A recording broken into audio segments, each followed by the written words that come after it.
My dead husband showed up at my door yesterday in a Rolls Royce. Let me say that again, because even now, 24 hours later, it still doesn't feel real.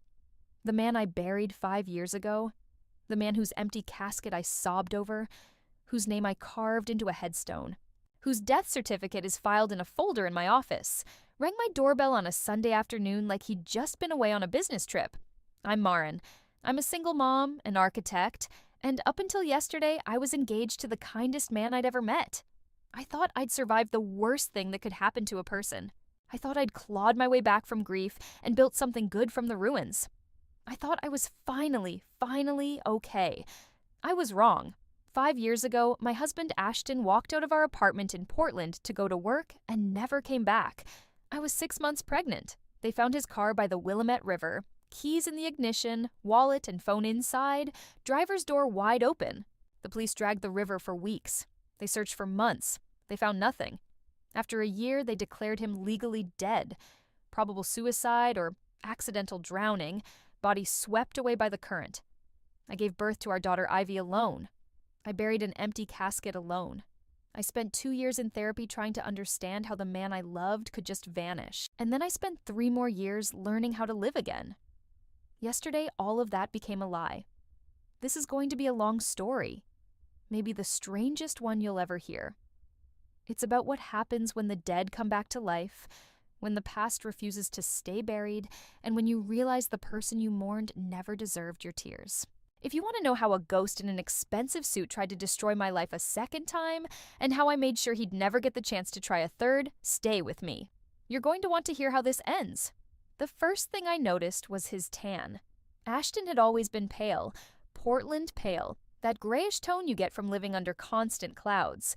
But the man standing on my porch was bronze, like he'd spent years somewhere sunny. The second thing I noticed was the suit. Custom-tailored, probably cost more than my monthly mortgage. The third thing was his smile. That same confident, charming smile that had made me fall in love with him when I was 23. That smile made me want to throw up. "Hi, Marin," he said, casual as anything. "I'm alive." My legs went numb. I grabbed the doorframe to keep from collapsing. My mouth opened, but nothing came out. Behind me, I heard Ivy's little voice. "Mommy, who is it?" Ashton's eyes shifted past me to our daughter. She was 5 years old. He'd never met her, never held her, never seen her take her first steps or heard her first word. He stared at her like she was a fascinating object in a museum. "Is that—" he started. "Don't—" I cut him off. My voice came out sharper than I intended. "Don't you dare!" Ryan appeared then, my fiancé, wiping his hands on a dish towel. He'd been making lunch. We'd been having a normal, beautiful Sunday. He looked at Ashton, confused, then at me. "Babe, what's going on?" I couldn't form the words. How do you introduce your dead husband to your living fiancé? Ashton did it for me, extending his hand like this was a networking event. "You must be the new boyfriend. I'm Ashton, Marin's husband." The word husband hung in the air like poison gas. Ryan's face went through about 6 different emotions in 2 seconds. He didn't shake Ashton's hand. He just stood there, waiting for me to explain something that couldn't be explained. Ashton walked past me into my house without being invited. He looked around my living room, at the modest furniture I'd bought piece by piece, at Ivy's drawings on the fridge, at the photos of our small, hard-won life. "Nice place," he said. "Cozy. You did well for yourself." The condescension in his voice snapped something inside me. "What are you doing here, Ashton? Where the hell have you been?" He sat down on my couch. Actually sat down, like he belonged there. "It's complicated," he said, but the short version, I faked my death. The room tilted. Ryan grabbed Ivy and took her to her bedroom. I heard the door close. Then it was just us. Me standing frozen by the door, him lounging on my furniture like a king. "You what?" I whispered. He sighed, like I was being dramatic. "I was drowning, Marin, in debt. Gambling debts you didn't know about. $200,000 to people who break kneecaps for late payments. I had 2 choices, disappear or die. So I chose option 1. Each word felt like a physical blow. "You let me think you were dead. You let me bury you. You left me pregnant and grieving, and I was going to come back." He interrupted. "But then things took off. I went to Vegas, started winning, smart bets, calculated risks. Then I got into crypto at exactly the right moment." He leaned forward, eyes bright with pride. "I'm worth $8 million now, Marin. $8 million. I couldn't breathe, couldn't process.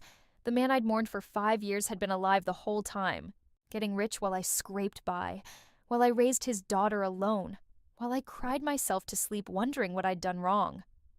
I came back for you," he continued, "for both of you. We can start over. Ivy deserves to know her real father. And you—" He looked around the room with barely disguised pity. "You deserve better than this. Better than a teacher's salary and a starter home. I can give you everything we used to dream about." His eyes dropped to my hand, to the simple engagement ring Ryan had given me. "Way better than that." The rage hit me then, hot and clean. "Get out! Marin, be reasonable. Get out of my house." My voice was shaking but steady. "Right now." He stood up slowly, brushing off his expensive pants. "You need to think about this logically. I'm still legally your husband. We never divorced. And Ivy is my daughter. I have rights." That's when I understood. This wasn't about love or family or making amends. This was about possession. He'd made his money, and now he wanted the accessories to go with it, the pretty wife, the cute kid, the picture-perfect life to match his Rolls Royce. "You have no rights," I said. "You abandoned us. You committed fraud. I'm giving you 3 days," he interrupted, pulling car keys from his pocket. 3 days to think about what I'm offering. Then I'm coming back, and we're going to talk custody. I've got resources now, Marin. Expensive lawyers. What judge is going to keep a father from his own daughter?" He walked to the door, paused, looked back. "Choose wisely. Because I'm not asking anymore. I'm telling you how this is going to go." Then he was gone, the rolls purring away down my quiet street. I sank to the floor. Ryan emerged from Ivy's room and wrapped his arms around me while I shook. Not from fear, from rage. Because the man I'd spent 5 years mourning had just threatened to take everything I'd rebuilt. And I realized, sitting on the floor of my little house, that this wasn't over. Not even close. Ashton thought he could waltz back into my life with his money and his threats and his fake smile. He thought I was still the broken, grieving widow he'd left behind. He had no idea who I'd become in those 5 years. And he was about to find out. I didn't sleep that night. Couldn't. Every time I closed my eyes, I saw Ashton's smug face, heard his casual confession that he'd let me suffer while he built an empire on lies. Ryan stayed over, sleeping on the couch in case Ashton came back. Around 3 a.m, I found myself sitting at my kitchen table with my laptop, staring at the death certificate I'd kept filed away. Official State of Oregon seal. Ashton Gregory Pierce, deceased, signed by a medical examiner who declared him dead without ever seeing a body. My hands were shaking as I opened my email and started typing. The subject line read, "Emergency, need legal counsel immediately." Nathan Brooks had handled the probate when Ashton was declared dead. He was semi-retired now, but he picked up on the second ring Monday morning, probably saw my name and knew something was catastrophically wrong. I laid it all out for him. Every word Ashton had said, every threat he'd made, the Rolls Royce, the $8 million, all of it. The silence on the other end lasted so long I thought the call had dropped. Then Nathan spoke, his voice careful and measured. He told me this was unprecedented in his 30 years of practice. But technically Ashton was right about one thing. They were still married. The death certificate was based on a legal presumption, not fact. But, and this was the critical part, faking your own death wasn't just morally reprehensible, it was a federal crime. He told me to go to the police immediately. Document everything. Get ahead of this before Ashton could spin his own narrative. And whatever I did, don't let him near Ivy without supervision. Tuesday morning, I sat in a fluorescent-lit room at the Portland Police Department with Detective Sarah Chen, telling my story for the 3rd time. She kept writing, kept asking questions, kept looking at me with this expression I couldn't quite read. Somewhere between sympathy and disbelief. Then she pulled up Ashton's file, the missing person case from 5 years ago. She scrolled through the notes, the search records, the hundreds of hours officers had spent looking for him, the drag operations in the river that cost the department thousands of dollars, the resources poured into finding a man who'd been alive and well the entire time. Detective Chen's jaw tightened. She told me fraud of this scale involved multiple agencies. The FBI would need to get involved for the identity fraud, the IRS for the financial crimes, possibly Homeland Security depending on what documents he'd falsified. She assured me this wouldn't be quick, but it would be thorough. Then she asked me a question that made my blood run cold. Had I received any insurance money when Ashton was declared dead? I had. $50,000 from a small life insurance policy through his employer. I'd used it to cover medical bills from Ivy's birth to keep us afloat those first 2 years. My stomach dropped as I realized what that meant. Ashton hadn't just faked his death. He'd committed insurance fraud. And technically, so had I, even though I'd had no idea he was alive. Detective Chen saw the panic on my face and quickly explained that I was a victim, not a perpetrator. The insurance company would need to be notified, but I wouldn't face charges. Ashton, on the other hand, was looking at serious federal time. I left the police station with a case number and Detective Chen's direct line. She promised to call as soon as they had something. I drove home in a daze, trying to process that my dead husband was about to become my imprisoned husband. Wednesday afternoon, Nathan filed for an emergency restraining order. The petition outlined everything: the abandonment, the fraud, the threats about custody. The hearing was set for Friday morning. In the meantime, Ashton was legally prohibited from coming within 500 feet of me, Ivy, or Ryan. Thursday morning, he violated it. I was walking Ivy to school when I saw the Rolls Royce parked across the street. Ashton leaned against it, sunglasses on, looking like he was posing for a magazine shoot. He didn't approach us, didn't say anything, just watched, making sure I knew he wasn't afraid of a piece of paper. My hand tightened on Ivy's. She asked who the man in the fancy car was. I told her he was nobody important and kept walking, my heart hammering so hard I thought it might crack my ribs. The moment I dropped her at school, I called Detective Chen. She told me to stay calm, that patrol officers were already en route to pick him up for violating the restraining order. She also told me they'd found something interesting. Ashton hadn't been living as Ashton Pierce for the past 5 years. He'd been using the name Marcus Chen, with a complete set of forged documents. Social security number, driver's license, passport, everything. The name clicked in my head. Chen, like the detective. I almost laughed at the cosmic irony, but then she told me the rest. Marcus Chen had a criminal history in Nevada, mostly small-time gambling offenses, but enough to establish a pattern, and they'd found evidence of other relationships. 3 different women over 5 years, all of whom thought Marcus Chen was single and available. One of them had a 2-year-old son, Ashton's son, a child he'd never acknowledged, never supported, never even met. I sat in my parked car outside Ivy's school and felt something shift inside me. This wasn't just about Ashton abandoning me anymore. This was about a pattern of destruction, a trail of broken lives and discarded families. He was a parasite who took what he wanted and moved on when things got complicated. And I was done being his victim. Detective Chen told me the FBI was officially opening an investigation. They'd be in touch soon for a full statement. In the meantime, the local police had picked Ashton up for violating the restraining order. He'd spend at least the night in jail, possibly longer depending on what the judge decided at his arraignment. I thanked her and hung up. Then I sat there, watching parents walk their kids into school, living their normal lives, and I realized something that made my chest tight with a feeling I couldn't name. Ashton had made a critical mistake. He thought money made him untouchable. He thought I'd be too scared or too broken to fight back. He thought he could control this situation the way he'd controlled everything else in his life. But he'd walked into a trap of his own making. Every threat he'd made, every word he'd spoken in my living room, every time he'd parked outside my house, it was all evidence. He'd handed me everything I needed to destroy him, wrapped up in arrogance and a designer suit. The ghost had come back from the dead, and I was about to make sure he wished he'd stayed gone. The arraignment was Friday morning at 9. Nathan told me I didn't have to attend, that my presence might actually complicate things. But I went anyway. I needed to see Ashton's face when the judge read out the charges against him. The courtroom was smaller than I'd imagined, wood-paneled and cold. Ashton sat at the defense table in an orange jumpsuit, his expensive tan looking sallow under the fluorescent lights. He'd hired a lawyer already, some slick guy in a three-piece suit who kept whispering urgently in his ear. The prosecutor was a woman named Diana Reeves, mid-40s with sharp eyes and sharper heels.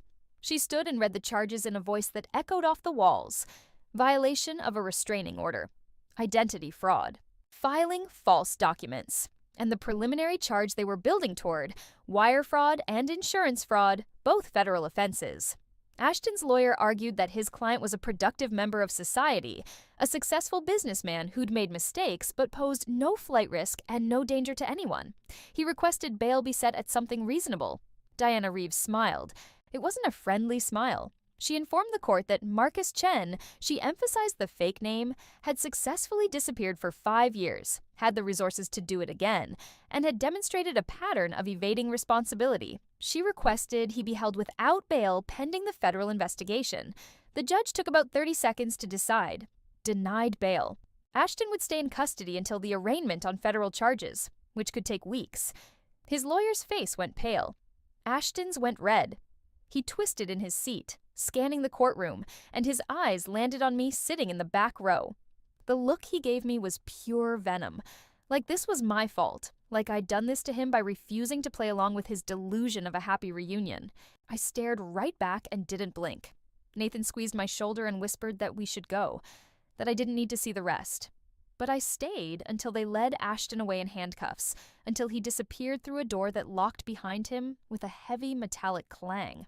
Over the next 2 weeks, the full scope of Ashton's life as Marcus Chen came into focus through Detective Chen's updates and documents Nathan obtained through discovery. It was like watching a train wreck in slow motion, horrifying but impossible to look away from. Marcus Chen had an apartment in Las Vegas, a luxury high-rise overlooking the Strip. The FBI found financial records showing income from poker tournaments, cryptocurrency investments, and some venture capital deals that looked barely legal. But they also found evidence that his initial story about owing $200,000 to dangerous people was inflated. He'd owed $50,000 to a small-time bookie, paid it off within 6 months of disappearing, and then just disappeared. Because being Marcus Chen was easier than being Ashton Pierce. No wife, no responsibilities, no boring engineering job. Just money and freedom and a different woman in every city. The 3 women Detective Chen had mentioned all came forward once the news broke. Local media got hold of the story. Man fakes death, resurfaces 5 years later. And suddenly, Ashton's face was everywhere. One of the women, a cocktail waitress named Jessica from Reno, came forward with text messages and photos. Marcus Chen had told her he was a tech investor, that he was falling in love with her, that they'd buy a house together. Then he'd ghosted her when she got pregnant, blocked her number, vanished. She'd been raising their son alone for 2 years on tips and food stamps while Ashton drove a Rolls Royce. The second woman was a graduate student in San Diego. Same pattern. Whirlwind romance, promises of a future, then disappearance. The third was a real estate agent in Phoenix who'd actually loaned him money for an investment opportunity that turned out to be completely fabricated. He'd taken her for $30,000, and she'd never seen him again. Nathan showed me the evidence folders. They were thick. The FBI had been thorough. Bank records, forged documents, testimony from all the women, testimony from the bookie in Portland who confirmed Ashton's original debt and its repayment timeline. Most damning of all, records from the life insurance company showing the $50,000 payout, along with the investigation I'd filed that confirmed I'd had no knowledge he was alive. The IRS got involved too. Marcus Chen hadn't paid taxes on any of his income. 5 years of unreported earnings, millions of dollars in tax evasion. They froze all his accounts, seized the Rolls Royce, put liens on everything he owned. Nathan told me the federal prosecutor was building a case that could result in 10 to 15 years in prison. Multiple counts of fraud, identity theft, tax evasion. The walls were closing in on Ashton from every direction. But none of that was why I couldn't sleep at night. I kept thinking about Ivy, about what I'd tell her when she was old enough to understand, about the little boy in Reno who'd never meet his father, about all the women Ashton had used and discarded like they were nothing. Ryan found me crying in the kitchen late one night, 3 weeks after Ashton's arraignment. He made tea and sat with me and didn't ask questions, just held my hand across the table. Finally, I told him what was really eating at me, that I'd loved this person, that I'd trusted him completely, that I'd spent 5 years mourning someone who'd never existed. The Ashton I'd loved was as much a fiction as Marcus Chen. Ryan's response was simple, but it hit me hard. He reminded me that grieving someone and then discovering they didn't deserve it wasn't my failure. It was Ashton's. The love I'd felt had been real. The trust had been real. The only fake thing was him. That conversation shifted something in me. I'd been carrying guilt without realizing it. Guilt for not seeing through Ashton, for not knowing, for somehow failing to prevent all this pain. But Ryan was right. I hadn't failed. I'd been lied to by someone who was very, very good at lying. The preliminary hearing was set for mid-May. Nathan warned me that I'd need to testify, that Ashton's lawyer would try to paint him as a desperate man who'd made a mistake, who deserved a second chance. They'd probably try to make me look vindictive, like I was out for revenge rather than justice. I told Nathan I didn't care, let them try, because I had something Ashton didn't: the truth. Every single word I'd speak on that stand would be true. And the truth, I was learning, was the most powerful weapon I had. The FBI agent's name was Marcus Ford, which I found darkly amusing given that my fake dead husband had stolen the name Marcus for his alter ego. Agent Ford was younger than I expected, maybe early 30s, with the kind of intense focus that made you feel like every word you said was being cataloged and cross-referenced in real time.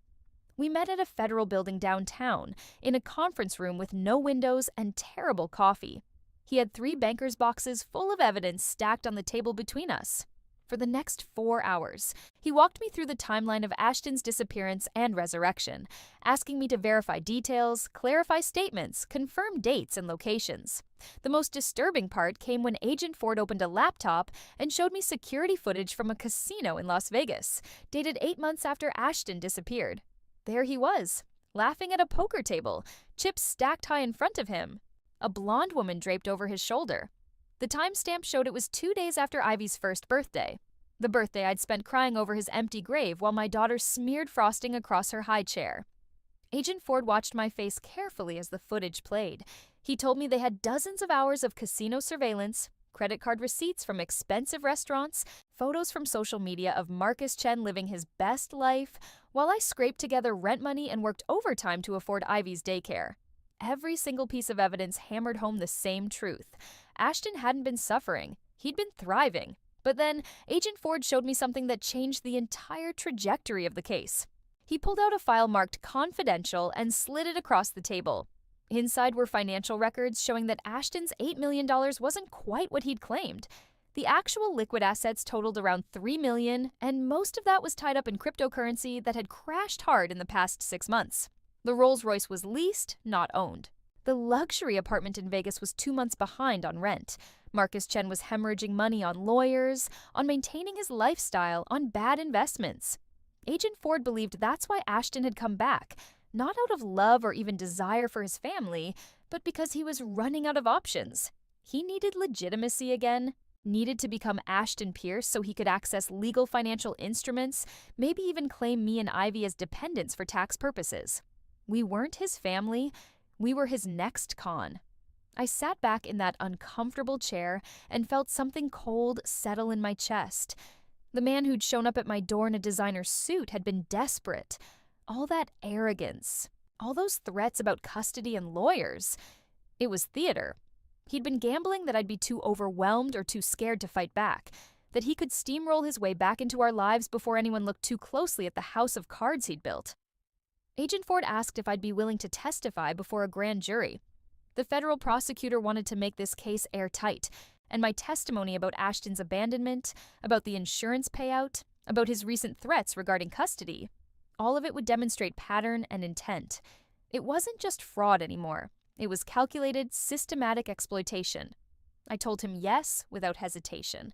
Then I asked him a question that had been burning in my mind since the arraignment. What about the other women? What about Jessica and Rena with Ashton's toddler son, or the real estate agent he'd stolen from? Agent Ford's expression softened slightly. He informed me that Jessica had filed a civil suit for child support, retroactive to the birth of her son. The real estate agent was pursuing fraud charges in Arizona. All 3 women were cooperating with the federal investigation. Ashton wasn't just facing criminal consequences anymore.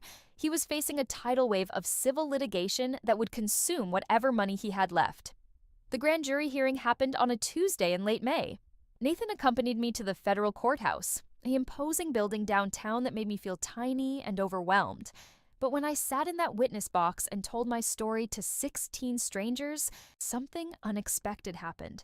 My voice didn't shake. My hands stayed steady.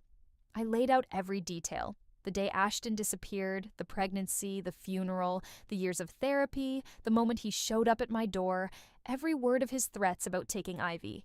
The prosecutor, a woman named Catherine Mills, asked me pointed questions about Ashton's demeanor when he'd returned, about his comments about money and custody. I repeated his exact words about having expensive lawyers, about his rights as a father, about how no judge would keep him from his daughter. Catherine asked how those statements made me feel. I looked at the grand jury and told them the truth, that I'd felt terrorized, that a man who'd abandoned me pregnant, who'd let me believe he was dead, who'd built a fraudulent life while I struggled to survive, had threatened to use his illegal money to take my child, that he'd turned fatherhood into a weapon. The grand jury took less than an hour to return a true bill. Ashton was formally indicted on 8 federal counts: identity fraud, wire fraud, mail fraud, tax evasion, insurance fraud, and 3 counts of making false statements to federal agencies. Catherine Mills told Nathan outside the courthouse that she was confident about conviction on at least 6 of the 8 counts. Ashton was looking at a minimum of 8 years in federal prison, possibly as many as 15. That night, Ryan made dinner while I sat at the kitchen table with Ivy, helping her with a coloring book. She was drawing a picture of our family, her, me, and Ryan, standing in front of our house with a bright yellow sun overhead. No space for ghosts or men in expensive cars. Just the 3 of us. Ryan brought over pasta and we ate together, talking about Ivy's upcoming kindergarten graduation, about the camping trip we were planning for July, about normal things that normal families discussed. And I realized that this quiet dinner, this simple happiness, was what Ashton had tried to destroy. Not because he wanted it for himself, but because he couldn't stand that I'd found it without him. Later that week, Nathan received a call from Ashton's lawyer. They wanted to discuss a plea agreement. Ashton would plead guilty to reduced charges in exchange for testimony about some of his business partners in Las Vegas, some people involved in the cryptocurrency schemes he'd participated in. The sentence would be reduced to 6 years, possibly less with good behavior. Catherine Mills conferenced with me before responding to the offer. She laid out the options: take the plea and guarantee conviction with a shorter sentence, or go to trial and risk either a longer sentence or potential acquittal on some charges. She emphasized that trials were unpredictable, that Ashton's lawyer was good, and might convince a jury to show mercy. I thought about Jessica's son who'd never met his father, about Ivy asking innocent questions about the man in the fancy car, about all the hours of my life I'd lost to grief over someone who didn't deserve a single tear. Then I thought about closure, about being done with this, about moving forward instead of being trapped in litigation for another year. I told Catherine to accept the plea if it guaranteed he'd register as Ivy's father, only for the purpose of having 0 custody or visitation rights permanently.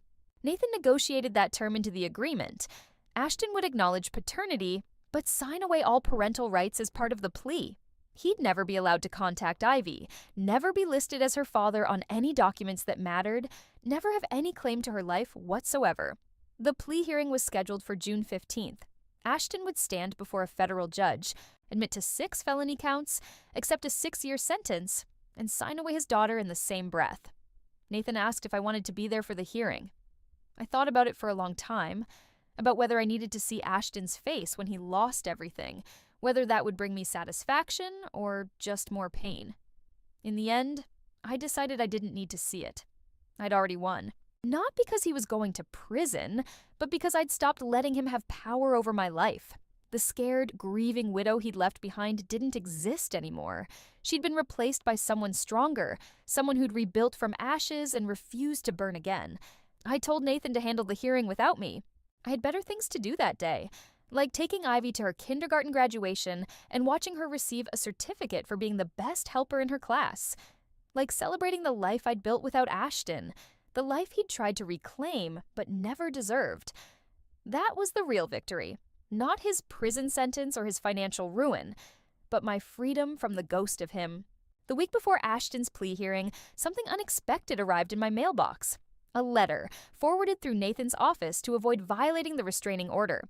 The return address was the county jail where Ashton was being held. Nathan had opened it first, screening it for threats or manipulation.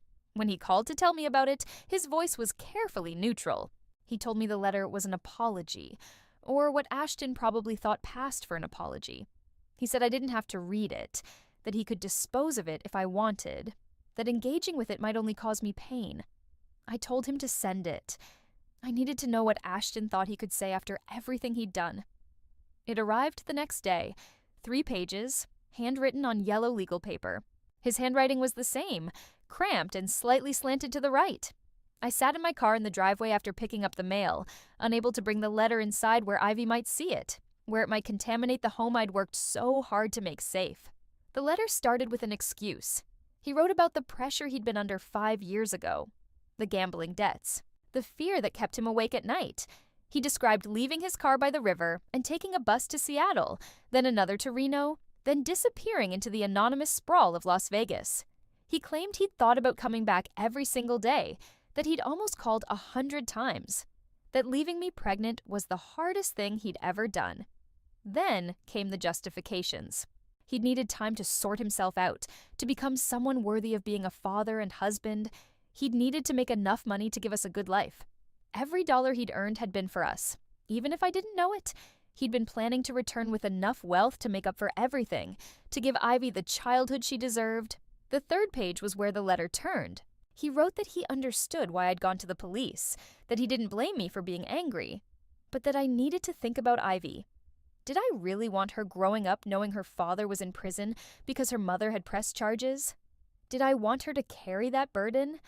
He suggested that if I wrote a letter to the prosecutor asking for leniency, explaining that I'd forgiven him and wanted Ivy to have a chance to know her father someday, it might make a difference in his sentence. The final paragraph made my hands shake. He wrote that he still loved me, that he'd never stopped loving me, that the woman he'd seen standing in her doorway with fire in her eyes was even more beautiful than the girl he'd married. He wrote that when he got out, whenever that was, he hoped I might give him a chance to prove he'd changed, that maybe, someday, we could be a family. I read the letter 3 times, each reading making me angrier than the last. Then I took photos of each page with my phone and sent them to Nathan with a single message. Add this to the evidence file. Nathan called back immediately. He said the letter was manipulative garbage, textbook Darvo, deny, attack, reverse victim, and defender. Ashton was trying to rewrite history, to make his abandonment sound noble, to guilt me into sabotaging the prosecution's case. The request that I write to the prosecutor was particularly cynical. He knew a victim advocating for leniency would carry weight with the judge. But Nathan also said the letter was useful. It demonstrated that Ashton still saw Ivy and me as possessions he could reclaim, that he hadn't accepted responsibility despite agreeing to plead guilty, that he remained a potential threat even from behind bars. Nathan wanted to share the letter with Catherine Mills and submit it as evidence of Ashton's continued attempts to manipulate and control me. I told him to do it. Then I took the physical letter, walked to the fireplace in my living room, and burned it. I watched the yellow pages curl and blacken, watched Ashton's handwriting disappear into ash, watched 5 years of grief and anger go up in smoke. Ryan found me there, staring at the dying embers. He asked if I was okay. I told him I was better than okay. I was free. The day of Ashton's plea hearing arrived with unexpected sunshine. Portland had been gray and rainy for weeks, but June 15th dawned bright and warm. I dropped Ivy at school, kissed her forehead, watched her run toward her classroom with her backpack bouncing against her small shoulders. She had no idea that at that exact moment, her biological father was standing in a federal courtroom admitting to crimes that would keep him locked up until she was in middle school. Nathan called me at noon with the update. Ashton had pled guilty to all 6 counts. The judge had accepted the plea agreement, including the provision about parental rights. Ashton was no longer legally Ivy's father in any meaningful sense, just a name on a birth certificate that we'd eventually get amended. He'd been sentenced to 6 years in federal prison, followed by 3 years of supervised release. He'd have to pay restitution to the insurance company, to the IRS, and he faced additional civil suits from Jessica and the other women he'd defrauded. Nathan's voice was satisfied when he told me the judge had read portions of Ashton's letter aloud in court before sentencing, using it as evidence that the defendant lacked genuine remorse and posed a continued risk of manipulation. The judge had called Ashton's behavior toward me and his daughter particularly egregious, noting that he'd attempted to weaponize the criminal justice system itself by asking me to intervene on his behalf. Catherine Mills had told Nathan that the judge's remarks were unusually harsh. Federal judges typically maintained emotional distance, but this one had made it clear that she found Ashton's conduct contemptible. The 6-year sentence was at the higher end of the plea agreement's range. After the sentencing, Ashton's lawyer had made one final request, that Ashton be allowed to write letters to Ivy while incarcerated to maintain some connection with his daughter. Catherine Mills had shut it down immediately, citing the relinquishment of parental rights and the restraining order. The judge had agreed. Ashton would serve his time in complete silence as far as we were concerned. No letters, no phone calls, no contact of any kind. Nathan asked how I felt hearing all this. I sat in my parked car outside the grocery store where I'd stopped to buy ingredients for Ivy's favorite dinner and tried to identify the emotion washing through me. It wasn't triumph or satisfaction or vindication. It was something quieter and deeper. It was relief. Pure, clean relief that the nightmare was finally over. That night, I made spaghetti and meatballs while Ivy set the table and Ryan opened a bottle of wine. We ate dinner as the sun set through our kitchen windows, golden light spilling across our small table. Ivy told us about her day, about the frog she'd seen at recess, about how her best friend Emma wanted to have a sleepover this weekend. After dinner, we walked to the park near our house. Ivy played on the swings while Ryan and I sat on a bench, his arm around my shoulders, watching our daughter pump her legs and soar higher, laughing at the rush of wind and the feeling of flying. This was the life Ashton had missed. Not the big moments, not the first steps or first words or birthdays he'd already sacrificed, but these quiet, ordinary evenings full of small joys and gentle laughter. This was what it meant to be a family, and he'd traded all of it for a fake name and a pile of money he couldn't even keep. Ryan asked if I felt different now that it was over. I thought about his question, about the woman I'd been when Ashton disappeared versus the woman I'd become in his absence, versus the woman I was now, after everything. I told Ryan that I'd spent 5 years mourning someone who never existed and 6 weeks fighting someone who wasn't worth the effort. But through all of it, I'd discovered something important, that I was stronger than my worst day, braver than my deepest fear, and more capable than I'd ever given myself credit for.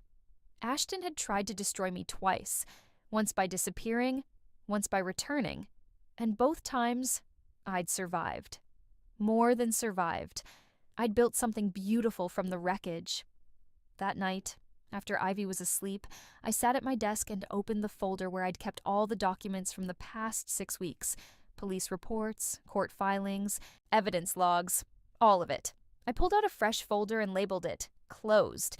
Then I filed everything away in a box at the back of my closet, behind winter coats and old shoes, somewhere I'd never have to see it unless I went looking for it.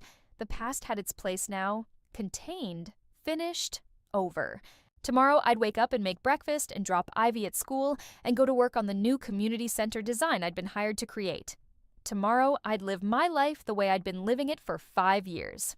Without Ashton, without his ghost, without the shadow of what he'd done hanging over everything I built.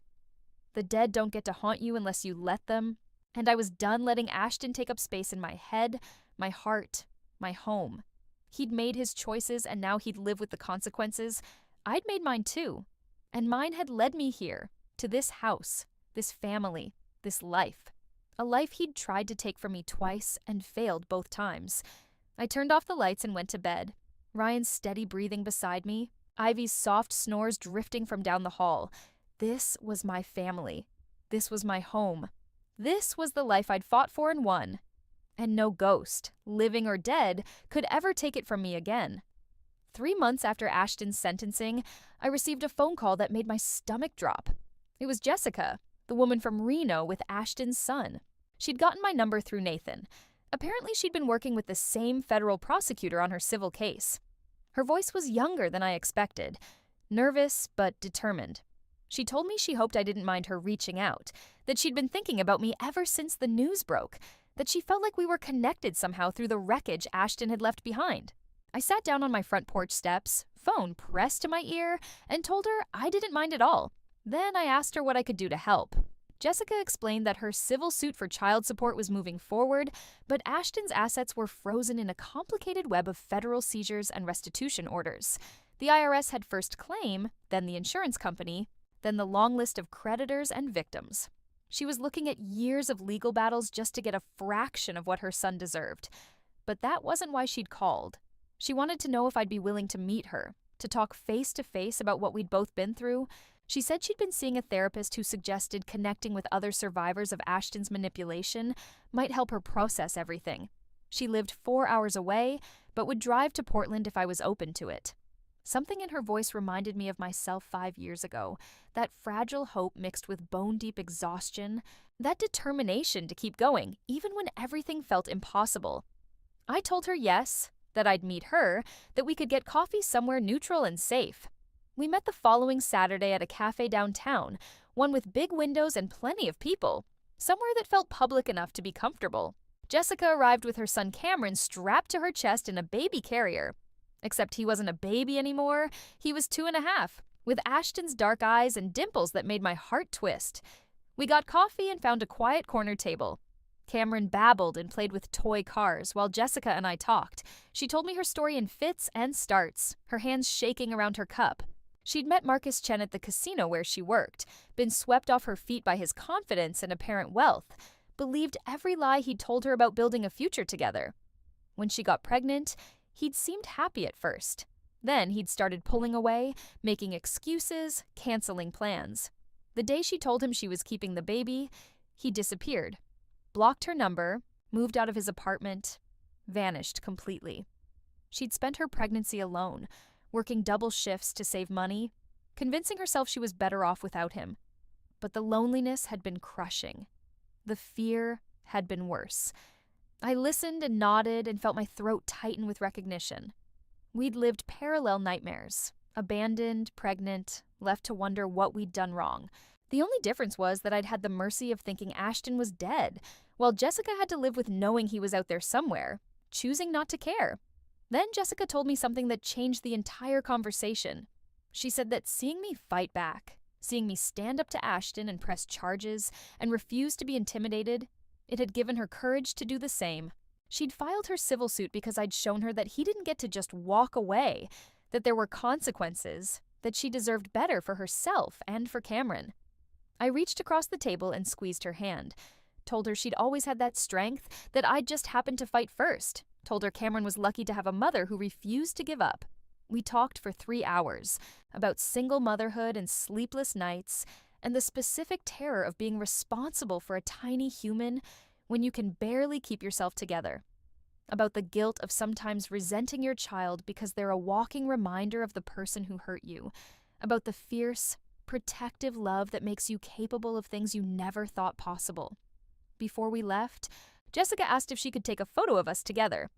She said she wanted Cameron to know when he was older that his mom hadn't faced this alone, that there were other women who understood. I agreed, and we stood there in that coffee shop with our arms around each other, 2 strangers connected by the same ghost, smiling despite everything. That photo ended up meaning more than I expected. Jessica posted it on a private Facebook group for single mothers, explaining our connection without using Ashton's name. Within days, the third woman, the real estate agent from Phoenix named Michelle, reached out. Then others started coming forward. Women who'd dated Marcus Chen briefly, who'd loaned him money, who'd been charmed and then discarded. Not all of them had been seriously hurt, but all of them had been lied to. Catherine Mills contacted me 2 weeks after my meeting with Jessica. She said the federal investigation had uncovered even more victims than they'd initially known about. 8 women total across 3 states, all of whom had interacted with Marcus Chen in some capacity. Some had lost money, some had been emotionally manipulated, all had been deceived. Catherine wanted to know if I'd be willing to speak at Ashton's impact hearing. Federal sentencing was already complete, but the judge had allowed victims to submit impact statements for the record. Catherine believed that hearing directly from multiple women about the pattern and scope of Ashton's deception would be valuable. not for changing his sentence, but for documenting the full truth of what he'd done. I asked if Jessica and the others would be speaking too. Catherine said yes. 4 of the 8 women had agreed to give statements. She thought having us appear together, presenting a united front, would be powerful. The impact hearing was scheduled for a gray afternoon in late September. The courtroom was the same one where Ashton had been sentenced, but this time it was full. All 4 of us who'd agreed to speak, plus Nathan, Catherine Mills, a court reporter, and the judge who'd handled the original case. Ashton wasn't there. He was already serving his sentence at a federal facility in California. But Catherine had arranged for our statements to be recorded and added to his permanent file, to follow him through his entire incarceration.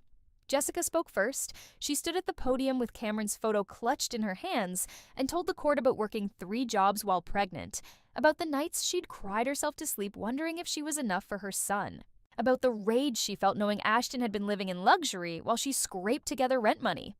Her voice broke several times, but she made it through. Michelle spoke second.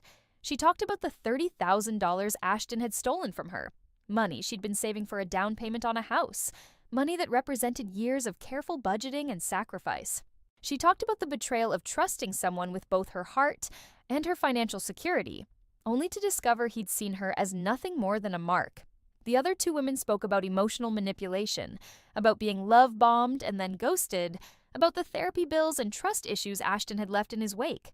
Their pain was quieter, but no less real. Then it was my turn. I walked to the podium and looked directly at the camera recording my statement. I thought about Ashton sitting in a prison cell somewhere, being forced to watch this. I hoped it haunted him.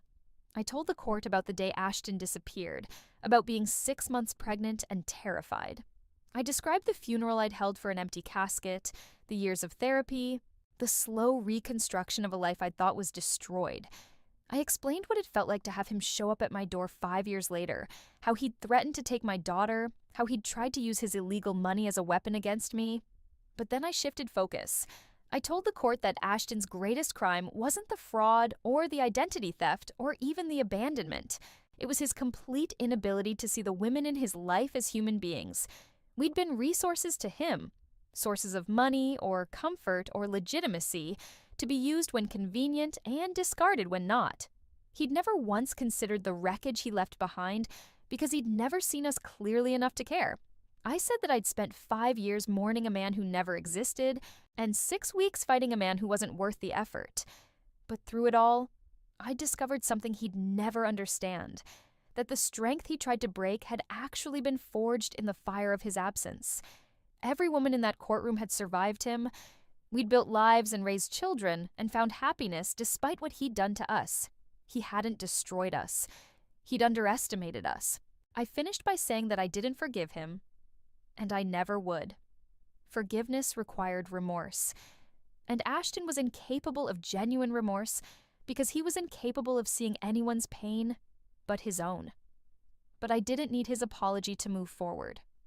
I'd already moved forward 5 years ago when I decided to keep living despite the grief he'd caused. When I stepped down from the podium, my hands were steady. The judge thanked all of us for our courage in speaking. She said our statements would become part of the permanent record, that future parole boards would see them, that Ashton's entire file would reflect the true scope of harm he'd caused. Outside the courthouse, the 4 of us stood in the parking lot as autumn leaves swirled around our feet. Michelle suggested we exchange numbers, stay in touch, maybe meet up again sometime. Jessica agreed immediately. The other 2 women nodded. So we did. We created a group chat and named it The Survivors. We shared photos of our kids, vented about co-parenting struggles, or in my case, the relief of not having to co-parent with Ashton at all. We celebrated small victories and supported each other through hard days. That group chat became something unexpected, not just a support system, but genuine friendship. Women who'd been connected by trauma, choosing to stay connected by choice.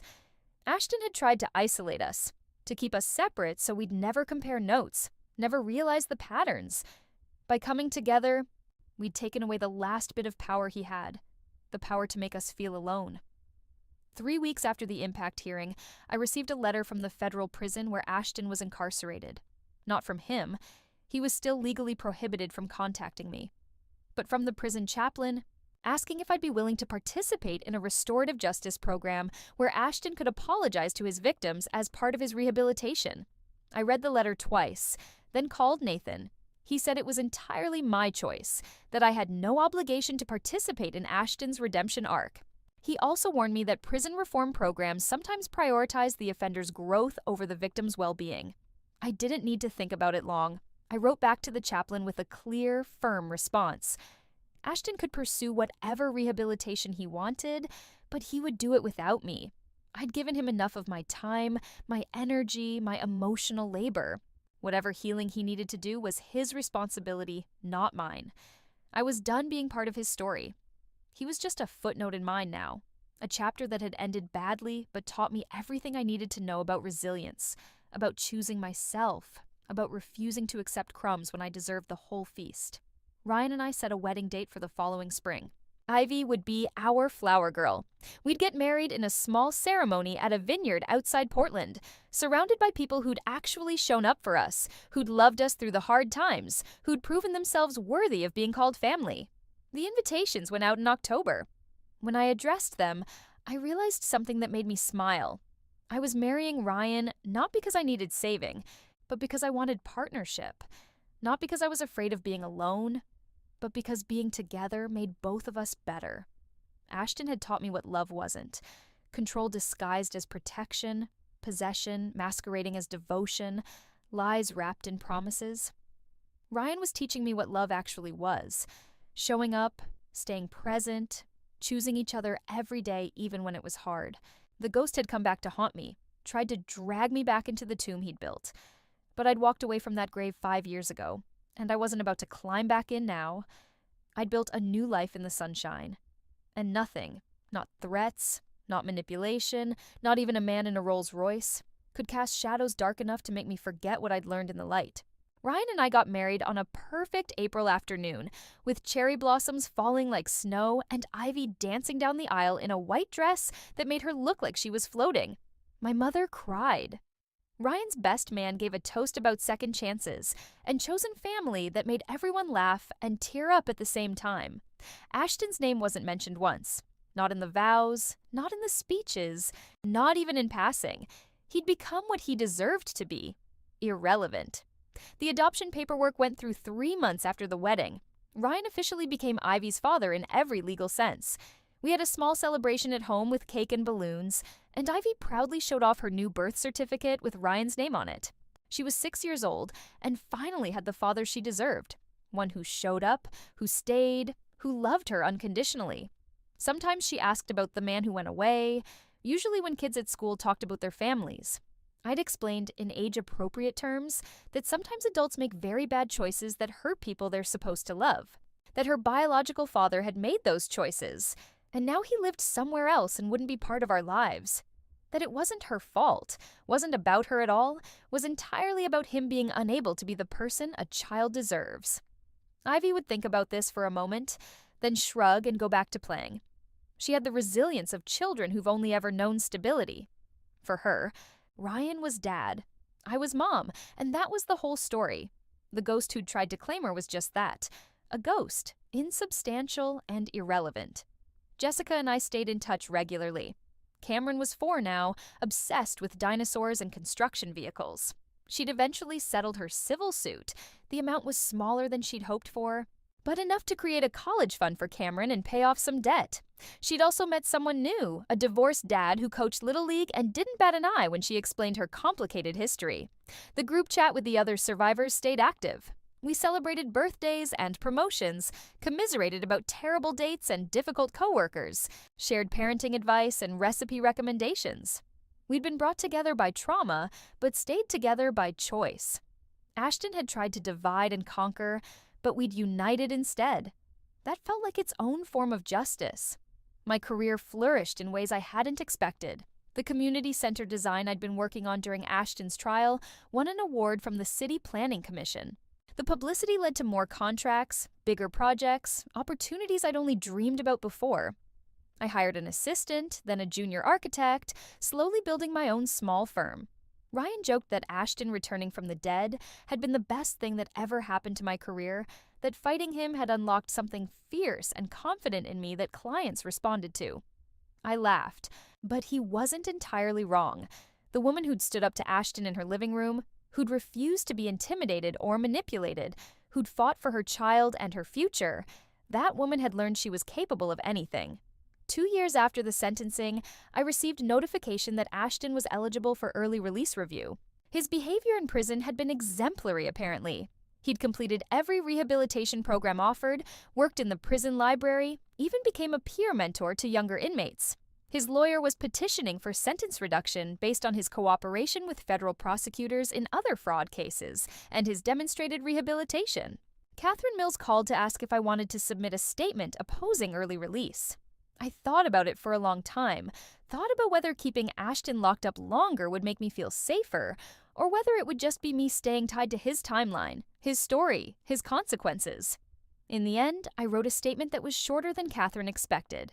I said that Ashton's rehabilitation was between him and his conscience, that I had no opinion on whether he deserved early release because I'd stopped measuring my life by what he deserved. However, I wanted the parole board to understand that rehabilitation didn't erase harm, and that regardless of when he was released, the restraining order must remain in effect permanently. He would never have access to me or my daughter, no matter how much he'd changed. The parole board denied early release, not because of my statement, apparently, but because several other victims had submitted strong opposition letters, and the board felt Ashton needed to serve the majority of his sentence to adequately reflect the scope of his crimes. He'd be eligible for review again in 18 months. I filed the notification away and didn't think about it again. Ashton's incarceration timeline was no longer my concern. I had a business to run, a family to raise, a life to live that had nothing to do with him.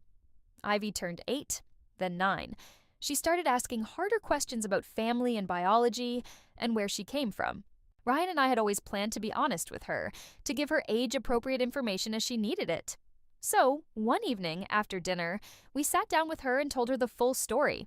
We explained that before Ryan, I'd been married to someone else who'd made very bad choices, that he'd left before she was born, that I'd thought he'd died, that he'd come back years later, but by then we'd built a new family, that Ryan had chosen to be her father in every way that mattered, and that biology was just one small piece of what made a family real. Ivy listened carefully, asked a few questions about where her biological father was now, whether he'd ever want to meet her. I told her the truth, that he'd signed away his rights, that he wouldn't be allowed to contact her, that when she was older and legally an adult, she could make her own choices about whether to seek him out. But that wouldn't be for many years. She thought about this, then said something that made my heart crack and heal at the same time. She told me that she was glad Ryan was her dad, because he was the one who taught her to ride a bike and helped with homework and made her feel safe. That she didn't need another dad, she already had the right one. Ryan pulled her into a hug, and I saw tears in his eyes. This was the moment that mattered. Not court dates or sentencing hearings or restraining orders, but this quiet evening in our living room where a child affirmed that love was stronger than biology, that showing up mattered more than DNA. On what would have been my 10th anniversary with Ashton, a date I only remembered because Facebook reminded me of an old post, I took the box from the back of my closet, the one with all the documents from his return and trial. I'd kept it as a record, as proof, as evidence that I hadn't imagined the nightmare. But I didn't need proof anymore. I knew what had happened. I knew who I'd become because of it. I took the box to a document shredding service and watched as every piece of paper, police reports, court transcripts, letters, financial records, all of it fed into the machine and turned into confetti. The only things I kept were the final divorce decree and the order terminating Ashton's parental rights. Those went into my safe deposit box, legal insurance in case he ever tried to resurface again. Everything else became strips of paper, unreadable and irretrievable. The past properly destroyed. That night, Ryan asked if I was okay, if shredding everything had been harder than I expected. I told him the truth. It had been easy, freeing, like finally taking off a heavy coat I'd been carrying for years. I'd spent 5 years mourning a man who never existed. I'd spent 6 weeks fighting a man who wasn't worth the effort. And I'd spent 4 years since then building a life so full and rich and beautiful that the ghost couldn't haunt it no matter how hard he tried. This morning, I woke up to sunlight streaming through my bedroom window and Ryan's arm around my waist. I heard Ivy singing in her room, making up lyrics about her stuffed animals. I smelled coffee brewing on the timer I'd set the night before. These small, perfect moments that make up a life worth living. Ashton had tried to take everything from me twice, once by disappearing, once by returning. And both times, I'd survived. More than survived. I'd built something he could never touch, never tarnish, never claim. If you're listening to this from a place of pain, from a situation where someone has tried to break you or manipulate you or make you believe you're powerless, I need you to hear this. You're stronger than your worst day. You're braver than your deepest fear. And you're capable of building something beautiful from even the most devastating wreckage. The ghost came back from the dead thinking he could reclaim what he'd abandoned. But he learned what I'd known all along. You can't haunt someone who's learned to live in the light. Today, Ivy is 9 years old. Ryan is planning a surprise birthday party for me next month. My architecture firm just landed a contract to design a women's shelter, a project that feels like everything I've learned coming full circle. And Ashton, he's a footnote, a cautionary tale, a lesson I learned and then left behind. So if you've been following this story, wondering how it ends, this is how. Not with revenge or vindication or dramatic courtroom victories, though those happen too, but with ordinary happiness. With a family dinner and a child's laughter and a quiet evening on the porch with someone who chose to stay. The dead don't get to haunt you unless you let them. And I stopped letting Ashton haunt me the moment I realized his return wasn't about me at all. It was about his own emptiness, his inability to build anything real. I built something real. I'm still building it every day. And no ghost, living or dead, will ever take that from me again. If you've been following along, thank you for walking this road with me. Drop a comment and let me know what city you're listening from. I love knowing this story has traveled to places I've never been, connected with people I've never met. And if you want to hear more stories like this, stories about survival and strength and refusing to stay broken, make sure you follow along. Because everyone has the power to rewrite their ending. I'm proof of that. The ghost came back, but I was already gone. Forward, into the light, into a life he couldn't touch. And that's where I'm staying.